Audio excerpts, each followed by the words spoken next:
If you are getting married and want to make the most beautiful personalized decor for your wedding, then I have two things to tell you.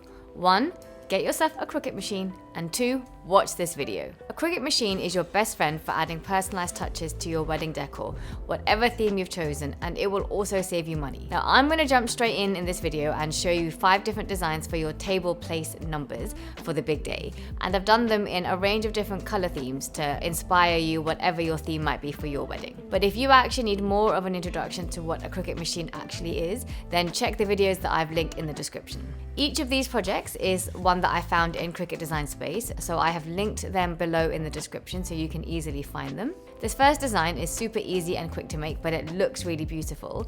I chose to use a minty green glitter cardstock, and all you have to do is get the machine to cut the design, and then once that's done, you just fold it down the middle along the score line and you're done. To change the number in the design, you need to find it in the layers panel. So when you first get this project onto your canvas, you might find that the layers are hidden. So to reveal them, click on this arrow and then each of the individual layers should appear. And then you just click on the layer for the number and then double click on it on the canvas, and that will allow you to edit the text box.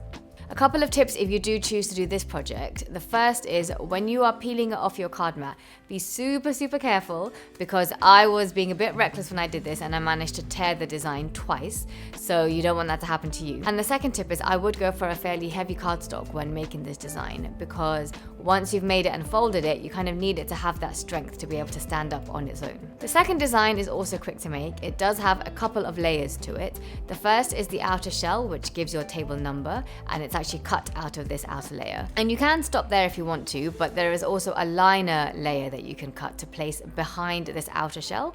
And I think it's a good idea to do this because it gives you like a hint of sparkle, and also the contrast makes the lettering stand out more.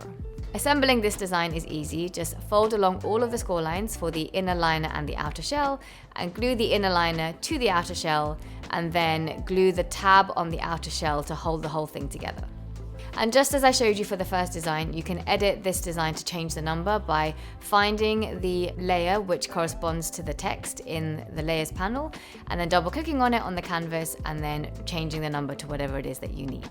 This third design is another one where you get to really customize your choice of colors to suit your wedding theme. Here I'm showing you a combination of mint green and royal blue.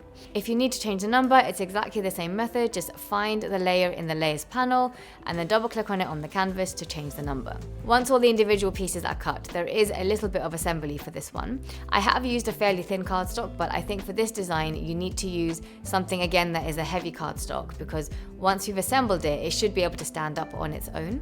But if you're using too thin a cardstock like I did, then actually it just doesn't have the strength in it to be able to do that. To assemble the design, you first will stick the 2 layers that have the number cut out of them on the front and the back of the inner liner layer. The glitter cardstock that I've used is one-sided, which means that on one side you see the blue through the back, and on the other side you see the white. I actually think this looks quite cool, but if you want it to be matching, then you will need to find a double-sided cardstock. So once you've glued these components together, then grab the base layer with the slits in it and slide all of the tabs through, and then flip it so that you can fold each of the tabs in opposite directions and then glue them into place. And then you just have to glue on the last base piece and you're finished. For the next 2 designs that I'm sharing, you will need something like a photo holder, or I've used these mini wooden easels to actually hold it up because it doesn't stand up by itself. Design number 4 is probably the quickest one to make because you only need to use 2 different colors of pens and your cardstock.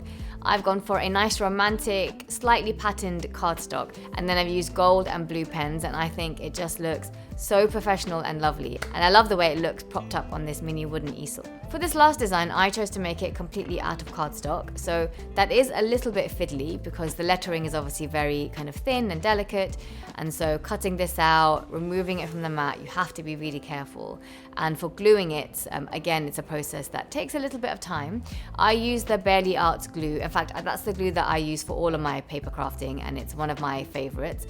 It has a very fine tip you can see for application, and it doesn't dry too quickly, so it took me a few attempts to get the lettering in the right place, but the glue wasn't preventing me from moving it around. But the good thing is that once it has dried, then the glue goes clear so you don't kind of see smudges on your design at the end. Alternatively, for this design, you could cut the lettering out of something like adhesive vinyl and then apply it onto cardstock.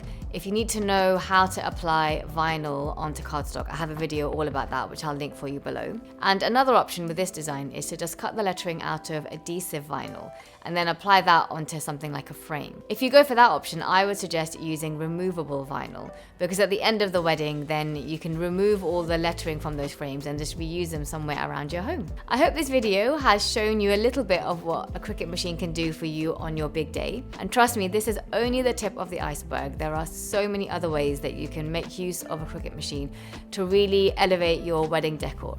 Make sure to subscribe because I've got loads more wedding ideas to share with you. And in fact, if there's something in particular that you want inspiration on, leave me a comment below. Before you go, make sure you check out this video where I talk about the different Cricut machines and compare them for you to help you decide which one will be best for you to get. I will see you next time, and until then, happy crafting!